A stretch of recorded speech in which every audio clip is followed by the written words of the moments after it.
현재 시장은 에브리싱 랠리를 보여주고 있습니다. 정말 내 월급만 빼고 모든 것들이 다 상승하면서 역대급으로 뜨거운 11월을 보내지 않았나 싶어요. 지금 자산시장이 상승하는 근본적인 원인은 금리 인하 기대감이죠. 실제로 지난 한 주간 미국 증시에서 가장 큰 폭으로 상승한 종목은 보스턴 프로퍼티즈라는 기업인데 뉴욕이나 워싱턴 DC 같은 미국의 주요 도시들의 오피스를 보유하고 있는 기업입니다. 금리 인상 시기에 가장 많이 하락한 종목 중에 하나가 보스턴 프로퍼티즈 같은 이런 부동산 기업들이에요. 그런데 이런 기업이 지난주 미국 증시 통틀어서 수익률 1위를 달성했다는 건 현재 시장에서는 금리 인하 기대 심리가 크게 작용을 하고 있다는 것을 의미합니다. 미국의 수많은 통신타워와 해당 부지를 소유해서 여기서 나는 수익을 배당금으로 돌려주는 자산 유형을 리츠라고 합니다. 한국으로 따지면 부동산 투자 신탁으로 볼 수 있겠죠. 보스턴 프로퍼티즈는 대표적인 오피스 리츠 기업이고요. 통신 인프라 쪽은 AMT가 있고 각 분야별로 많은 리츠 기업들이 있는데 미국 국채 금리가 낮아지면서 투자자들은 채권처럼 안정적으로 받을 수 있는 투자처를 찾기 시작했어요. 이 때문에 현재 배당을 주는 리츠 관련주들이 관심을 받고 있는 상황이고요. 금 가격도 역대 최고가를 갱신한 상태입니다. 금에 투자를 하면 이자를 받지 못해요. 그렇기 때문에 금리가 높을 때는 이자를 지급하지 않는 금 투자는 자연스레 감소하겠죠. 그러나 금리가 떨어진다면 금 투자의 매력은 반대로 상승하게 됩니다. 금 가격이 사상 최고치를 기록한 이유 중에 하나는 금리 인하 기대감이 작용했을 가능성이 높아 보여요. 최근 각국 중앙은행들의 많은 양의 금을 매입한 것도 긍정적으로 작용했을 것이고 달러 하락 그리고 미국 정부의 천문학적인 부채 우려로 인해 금 가격이 상승했을 겁니다. 이유를 한 가지 더 생각해보자면 내년에 전 세계 GDP의 42%를 차지하는 40개국의 주요 선거가 예정되어 있습니다. 정치적 불안성이 커질수록 투자자들은 변동성이 적은 자산을 투자해야만 하죠. 미국 부채가 연일 급증하고 있기 때문에 차선책으로 선택할 수 있는 안전자산은 금이 가장 유력할 거예요.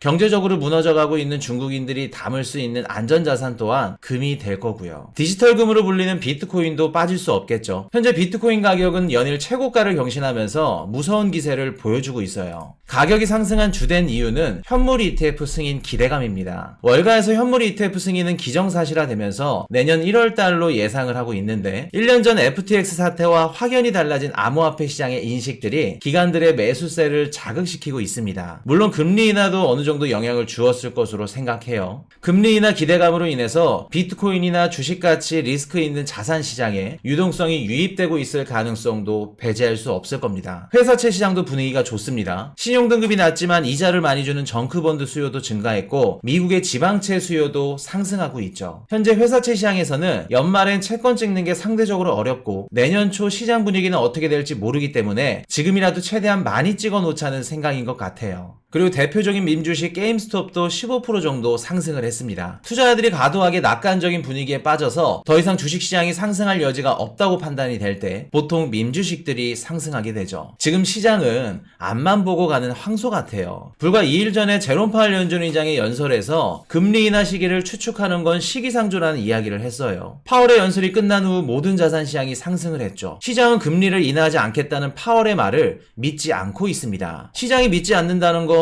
충분히 이해가 가요. 여태껏 파월 의장이 해왔던 예측과 분석은 전부 다 틀려왔기 때문에 시장도 믿지 않는 거겠죠. 월가의 오래된 투자 격언 중에 이런 말이 있어요. 연준에 맞서지 마라. 올해 상반기 미국 증시가 상승했을 당시에 파월 연준 의장은 금리를 추가 인상한다면서 경고를 했었어요. 그러나 시장은 연준을 조롱했고 상반기에 미국 증시는 랠리를 펼치게 됩니다. 5월과 7월 연준의 이야기대로 25bp씩 금리 인상을 했고 국채 금리는 급등을 하게 되면서 결국 시장은 연준의 말을 믿기 시작합니다. 당연히 주가는 하락했고요. 연준이 경고를 하면 시장은 무시하고 증시는 상승 랠리를 펼치다가 결국 증시가 하락하면서 시장은 연준의 말을 믿게 되는 이 패턴을 역사적으로 수도 없이 반복해왔습니다. 금리 인하를 예상하는 투자자들의 바램대로 물가도 계속해서 둔화되고 고용시장도 이렇게 잘 버텨준다면 연준도 시장이 예상한 대로 끌려갈 수밖에 없을 거예요. 시장에 금리 인하 기대감이 있다면 주식시장은 상승할 가능성이 높아 보입니다. 그럼 우리는 금리 인하 기대감이 시장에서 언제까지 버텨줄 수 있을지 이 부분을 알아봐야 되겠죠. 일단 가장 가까운 분기점은 12월 14일 FOMCA가 되겠네요. 지금 연준 위원들은 머리가 복잡할 겁니다. 미국의 물가나 고용지표는 지금 당장은 좋게 나왔지만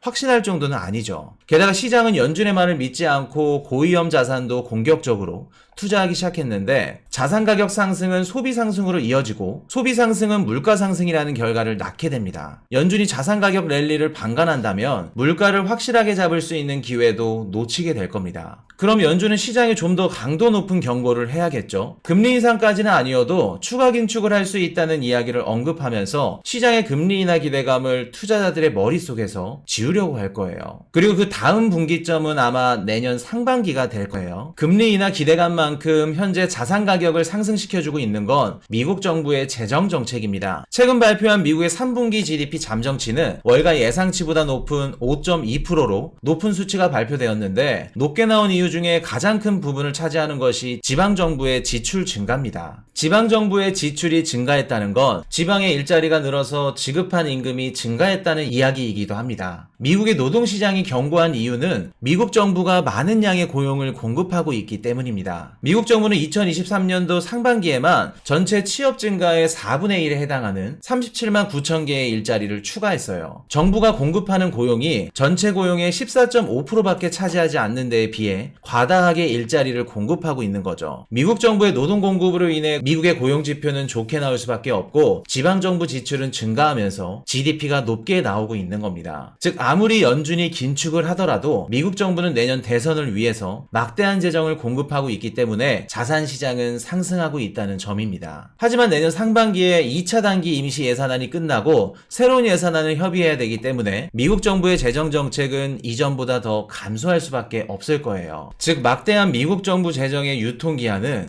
점점 줄어들고 있다는 것이죠. 금리가 인하된다는 건 실물 시장과 금융 시장의 환경 여건이 이전보다는 더 나아진다는 것을 의미하기 때문에 그동안 떠났던 투자자들이 하나둘씩 돌아오고 있어요. 최근에 주식 계좌를 만든다는 이야기들이 나오면서 불안감이 들기도 합니다. 아직 물가를 확실하게 잡았다는 확신이 부족한 상태고 현재 시장 금리는 이미 내년도 경기 침체까지 다 반영을 한 상황이기 때문에 앞으로 하반 경직은 불가피할 것으로 보여집니다. 모든 자산 가격들은 이미 일정 수준 상승해 있고 펀더멘탈과 실질 금리 모두를 감안해도 밸류에이션과 기업이익 모두의 추가 랠리 여력은 제한적으로 보여집니다. 무조건 상승이 지속되는 시장은 없어요. 상승이 있으면 조정이 있고 조정이 깊어지면 하락장이 찾아오죠. 상승에 취해서 모든 사람들이 샴페인을 터뜨릴 때 우리는 정신을 차리고 그 다음 단계를 미리 준비할 수 있는 그런 투자자가 되셨으면 합니다. 다음이 더 기대되는 좋은 정보로 찾아뵙겠습니다. 지금까지 머니 톡톡이었습니다.